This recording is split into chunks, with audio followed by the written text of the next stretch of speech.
That's pretty much everything. Hi!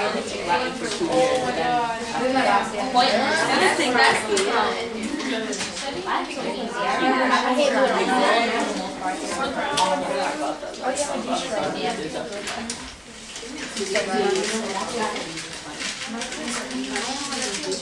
Today, we're going to talk about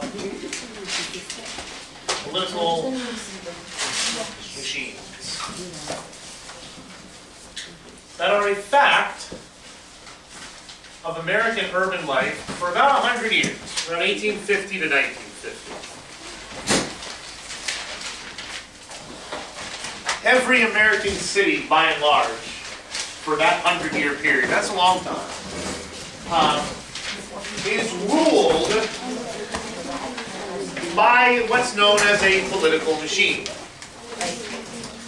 And in order to get a sense kind of who they are, where they were, what they did, we're going to kind of use this map over here, and we're going to use, I think, James.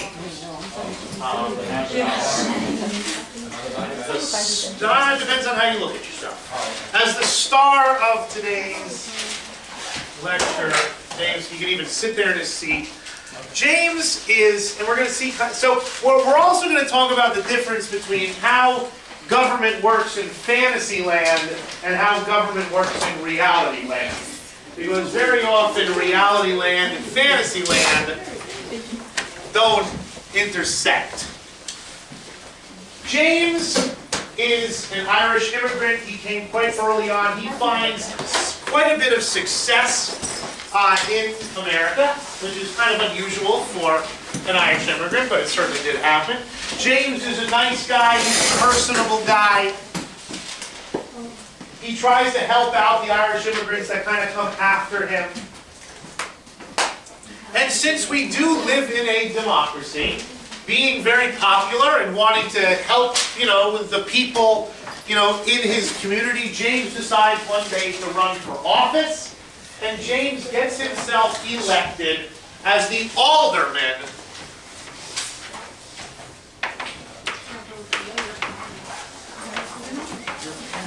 of this 7th ward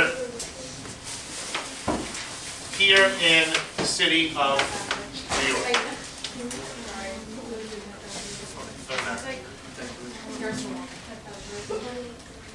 Cities are divided into wards, like, states are divided into townships, how the country is divided into states. There's wards in Elizabeth, this is how you vote for city councilmen. Whenever there's not a Board of Education election, because that's at large, but during election time, you might see posters, vote such and such for the 3rd Ward Council.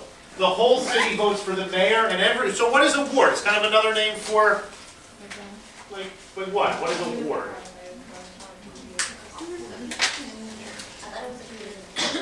What is it? It's a neighborhood. It's a section of the city. Each ward elects representatives to the city council. That's the legislature of a city.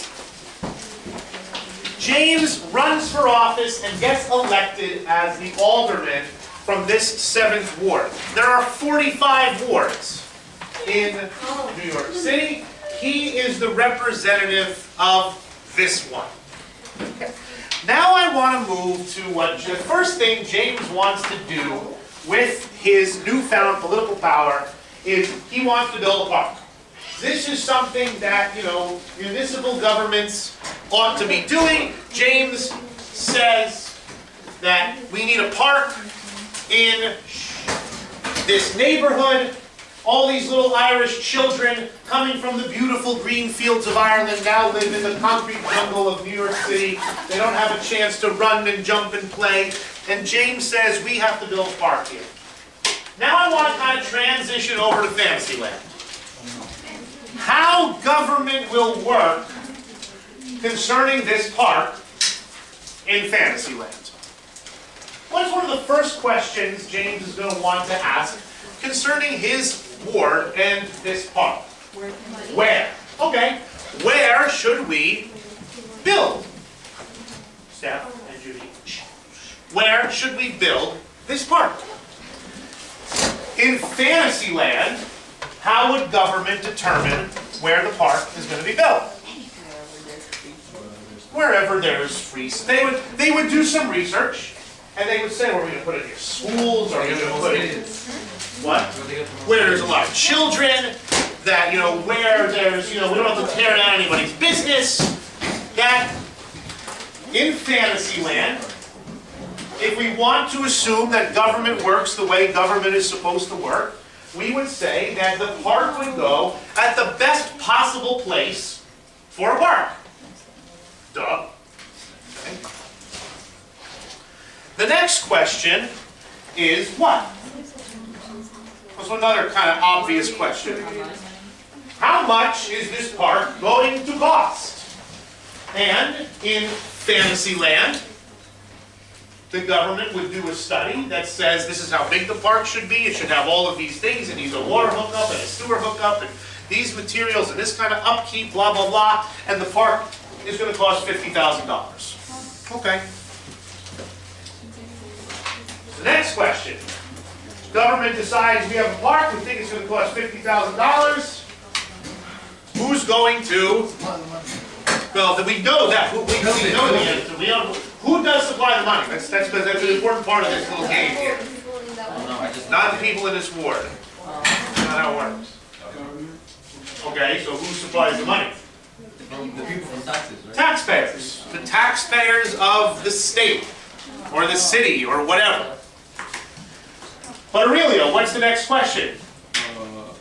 How much? Where is it going to go? How much is it going to cost? And then Who's going to build it? who's going to build it? Now, how does government figure that out? Anyone know?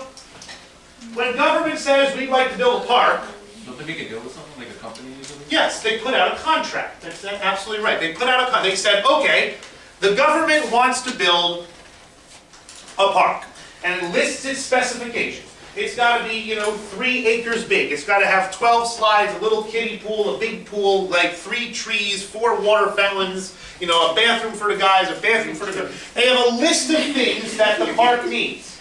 And then what they do is they open that up to what's called competitive bidding. It's like an ad. It's like an ad. Yes, it's like an ad. Come build our park. And then different companies do what? They put in bids. Anyone here whose parents are contractors, this is exactly how this works. That someone offers a job, a contractor says, I can do that job for this much. That's what a contractor does. So the government puts out a contract, and different contractors put up bids, and then in our fantasy world of how government is supposed to work, which bid does the government accept? The cheapest. It's not necessarily the cheapest, The one with the best quality. the best offer. That we don't necessarily want to go the cheapest because, maybe he's using substandard materials. We don't want to necessarily go with the fastest because maybe he's not treating his workers right, making them work 16-hour days. But we like to think, especially here in Fantasyland, that government will judiciously go through all the applications and pick the best one. And they will give that company, whatever company it is, who offered the best bid, the opportunity to build the park. Next aspect of Fantasyland, when you build anything in a city, what has to happen after it's built? Don't they have to keep funding it? Or no? That's true, but that's not where I'm going. Before you move into a building, before you open a park, before you open a school, what? It has to be inspected. In Fantasyland, we have inspectors that are highly motivated and have the people's safety at heart. Inspector James. The inspectors come in, they will check to make sure everything in the park is safe for all the little moppets that are going to be running around this park. They will sign off on it in good faith. Nothing here can hurt people. Awesome. The last thing is who's working in this park. We need people who, pass background checks, are good with children, know how to fix the blood. And hopefully in Fantasyland, what sort of people are we looking for this? Hard-working, sober, non-pedophile people to work here at our park. That's how the textbooks explain how city government works. That's fantasy land. It's especially fantasy land in 19th century American cities, and it's still to some degree fantasy. Now let's discuss how this really happens with James. We're going to ask the same exact questions, and we're going to see kind of how they are responded to, not in fantasy land, but in political machine reality land. The first question is, where are we going to put this park? Well, James is good buddies. 740.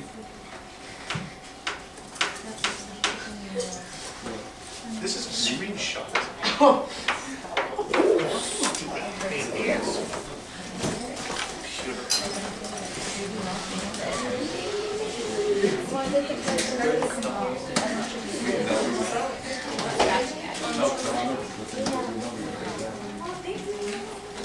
Oh, you have glasses? They come All right, anyway, now that that technical issue has been resolved, James is drinking buddies with a couple different bar owners. Why is this? Come on, really?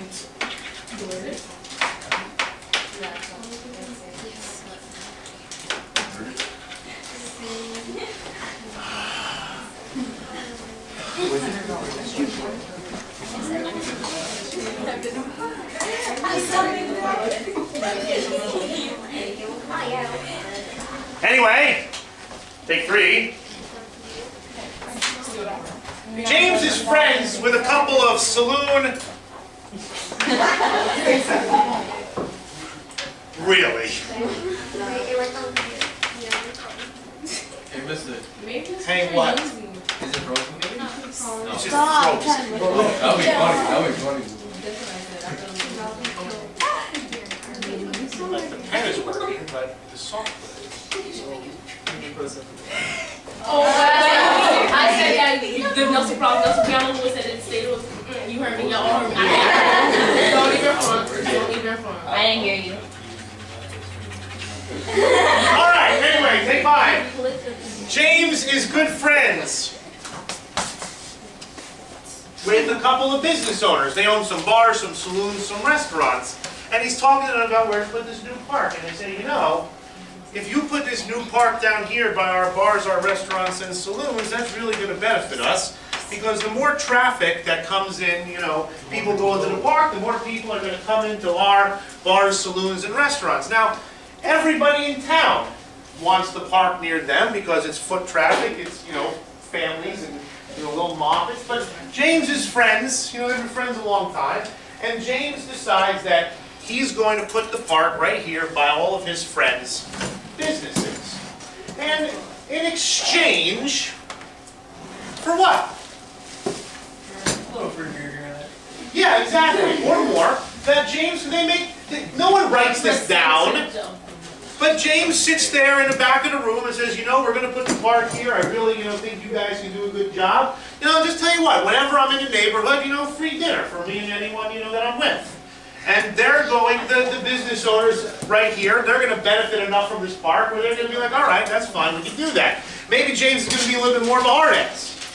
Maybe James is going to say, you know, all the extra money you make, I need 5%. Okay. That's... And if they're not willing to play by those rules, believe me, James will find somebody in town who will. So you as a business owner are going to be left in the dust if you don't agree. You know, you're going to be back where you started. You get to keep 95% of the extra profits you're making by this park being where it is. All you have to do is help James out, who helped you out. He scratched your back, you scratch his back. All right. So now James has decided he's putting his park right over here in this neighborhood by all of these restaurants and saloons. The next question that comes out is, how much is this going to cost and who's going to build it? How much and who's the contractor going to be? Well, James got a cousin, Aurelio. James and Aurelio's got a little construction firm.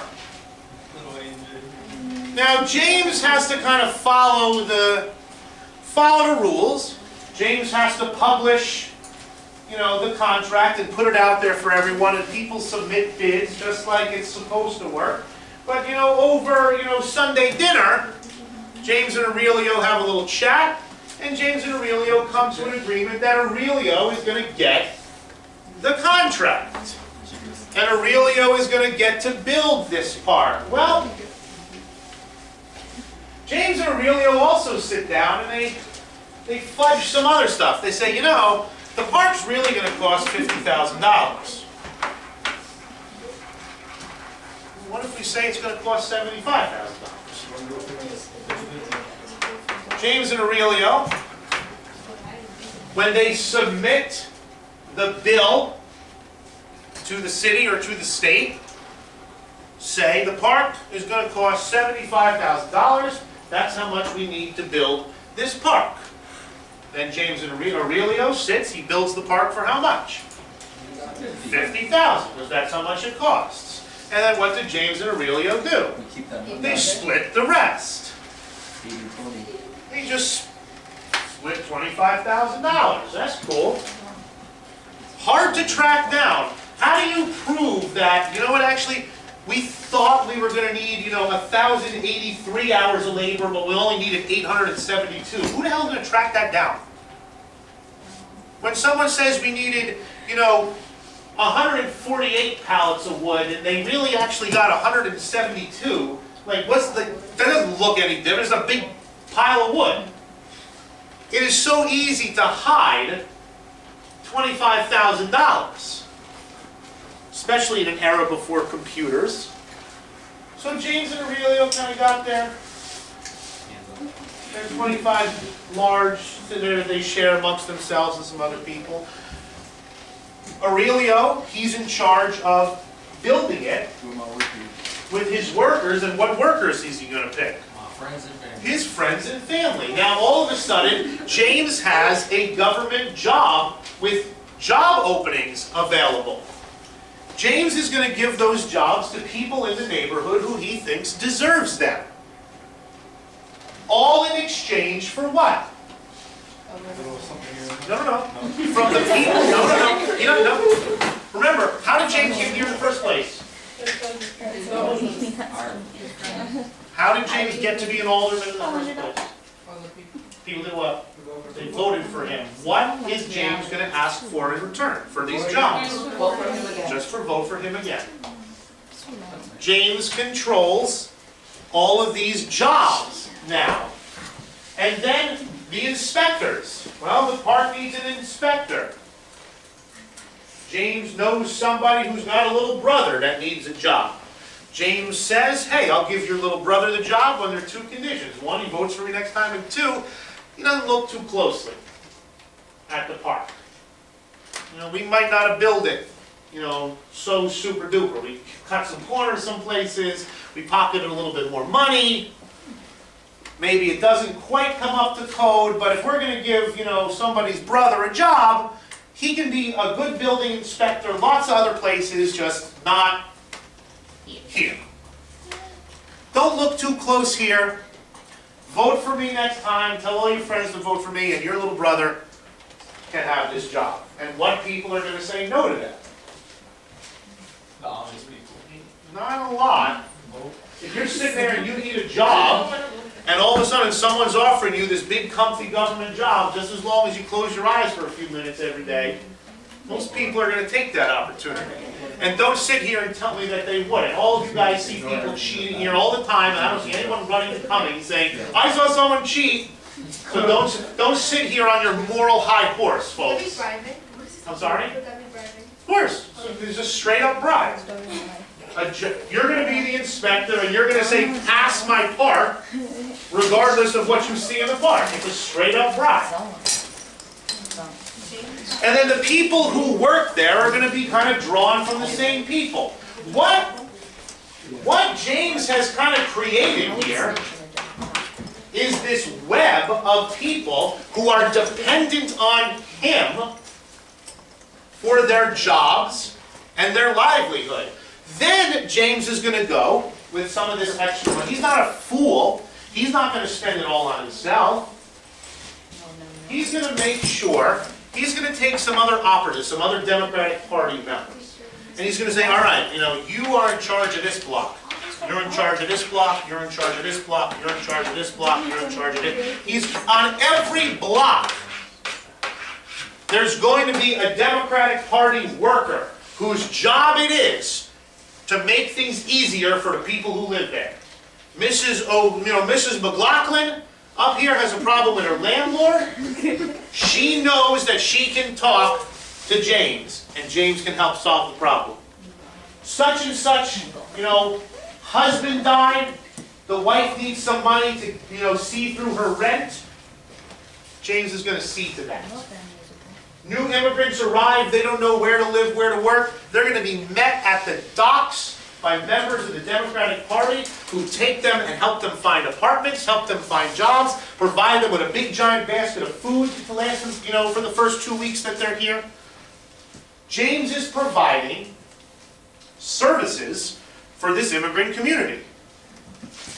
And all he asks in return is what? Their vote. What if they don't vote? Why wouldn't they? He doesn't need remember, how much, James only needs 50% plus 1 to win. Enough people are going to love James that he's not going to have a problem winning these elections. Old Mrs. McLaughlin up here, if James helps Mrs. McLaughlin, with a dispute with her landlord, guess what? She's voting for him for the rest of eternity. And so are all of her little old lady friends who she talks to. Oh, that nice boy who helped me out. Like that's what's going to happen. Yeah. Can you do that now? Like, can people go somewhere like at the airports and be like, here, have a basket of food and whatnot? And Not a member of a political party. No. No. You can't campaign. You can't offer gifts in direct exchange for votes. But you could then. And it wasn't a direct thing. It doesn't need to be a direct thing, Demi. When you arrive, and here's this nice guy, the Democratic Party of New York, he helped you find an apartment, he helped you find a job, and when you cast your first vote 2 years later and you see his name on the ballot, who else would you vote for? You're going to vote for the guy who helped you. The guy who helped your brother, your cousin, your nephew, your mom, whatever the case may be. James is putting together this web of people in the neighborhood who are dependent upon him for a lot of things. Now remember, this is just one ward. There's 45 wards in this city. So James is not the top dog. James has a boss. And the boss has a boss. Until we get to the tippy top of the pyramid, the head of the local Democratic Party is the party boss. And this party boss is the most powerful person in the city. Much more powerful than the mayor. And why? So what James has to do, that extra $25,000 that James kind of came into, a portion of that has to be kicked upstairs, to the kind of the guy above him. And imagine for a moment how much power the boss in a city has. The boss is not dealing with a $50,000 park. He might be dealing with a $50 million bridge. $50 million. How easy is it to make that $75 million? Take that extra $25 million, distribute it around to people, for favors. Pay off judges. Pay off cops. How many jobs are there for a $50 million bridge that the boss of this political machine is going to control? Thousands upon thousands of jobs. All the contractors are going to be people who help out the boss. And look, guess what? The park got built. Everybody's happy. The little Moppets are happy. The neighborhood's happy. The business owners are happy. James is happy. His cousin, the contractor's happy. Who's the only person that gets screwed here? The ones that don't work. Who's getting screwed here? All the ones that get kicked out. The taxpayers are getting screwed. Here's the taxpayers in the state of New Jersey working hard, paying their taxes, and James is skimming $25,000 off the top to, do what James wants to do. But the taxpayers, they live in all different parts of the state. They don't all live here. It's very hard to track down where exactly this crime is occurring. Like we said, if the bridge orders, 20 tons of concrete, but they actually only, they paid for 30 tons, the hell's the difference between 20 tons of concrete and 30 tons of concrete unless you sit there and lay it? It just looks like a giant pile of concrete. And look, that giant pile of concrete got turned into a bridge. It's very hard to track down that they actually billed for 30 tons and only 20 tons got delivered. Because I promise you, James is not in the business of keeping very exact records either. A lot of this stuff is never written down. People kind of sit together in smoky back rooms and make these arrangements. It's great, on the surface at least, for the immigrants. They're the ones getting placed in apartments, helped out with jobs, helped out, getting used to living in an entirely new place. And look, James did build a park. It's not like he stole all the money. He stole part of it. There's a park here. How bad could he be? He dipped his beak a little bit for himself. It's just like saying how half the truth is the truth. Yeah, that's his defense at least. Folks, this is corrupt as hell. He's a thief. He's no less a thief than a man who picks your pocket. He's a crook, but he's the most popular frickin' guy in this neighborhood. He gets invited to every wedding, every baptism. If you have James at your wedding, you're somebody in the neighborhood.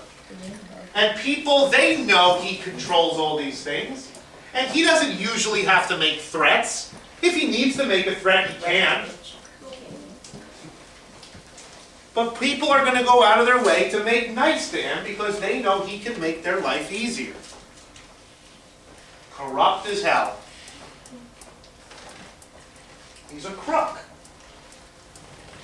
The most famous boss was William Macy Tweed in New York, Boss Tweed, who coined the phrase, look, it's graft. Graft is the term, this kind of missing $25,000, that's called graft. It's kind of the money that disappears into some strange places that we're not quite sure where it went. That's called graft. And Tweed said, look, it's graft, but it's honest graft, which is a load of crap because there's no such thing. But Tweed would have said, look, we have parks, we have bridges, people have jobs, everybody's happy. If I, benefited myself a little bit, I'm only human, He's also really hard to track down where these crimes are being, where they're taking place. And this is how American cities were run for 100 years. And still to some degree now. The machines are much less powerful. Around the 20s and 30s and 40s, they started to lose their power.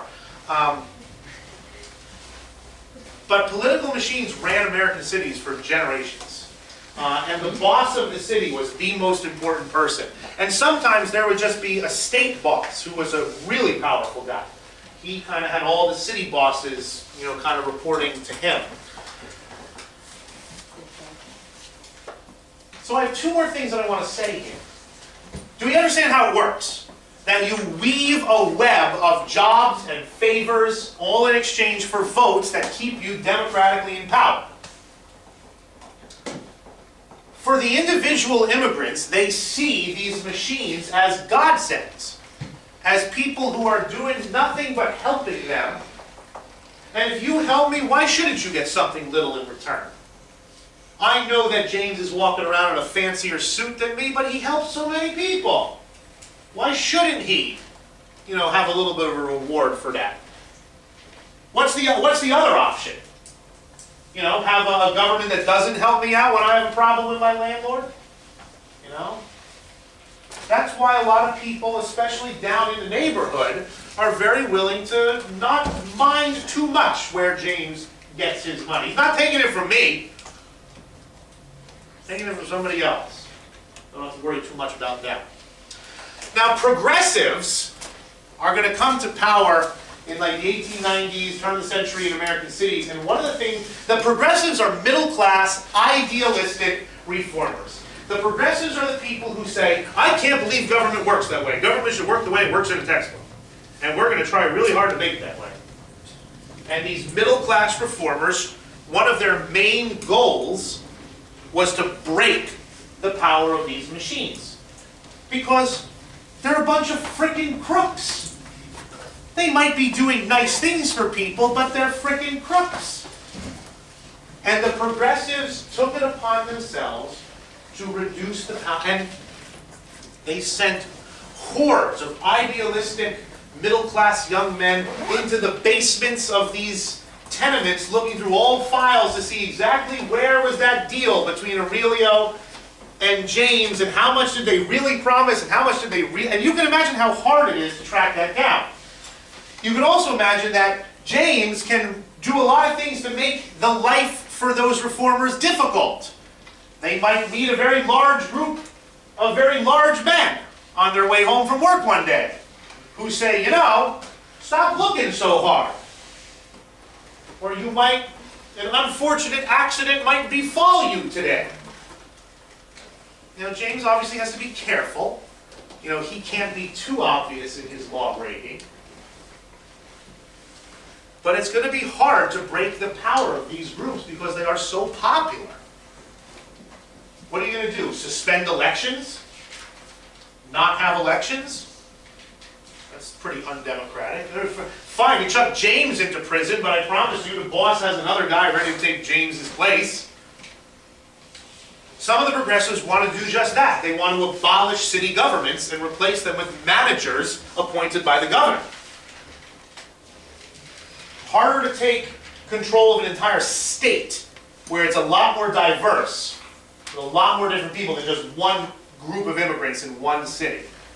That's one way the progressives try to respond. They say, you know what, James shouldn't have any power at all. Either should the mayor, either should anybody in this town. The whole city should be run by managers from the state capital. They're middle-class people already. They'll be less likely to be bribed.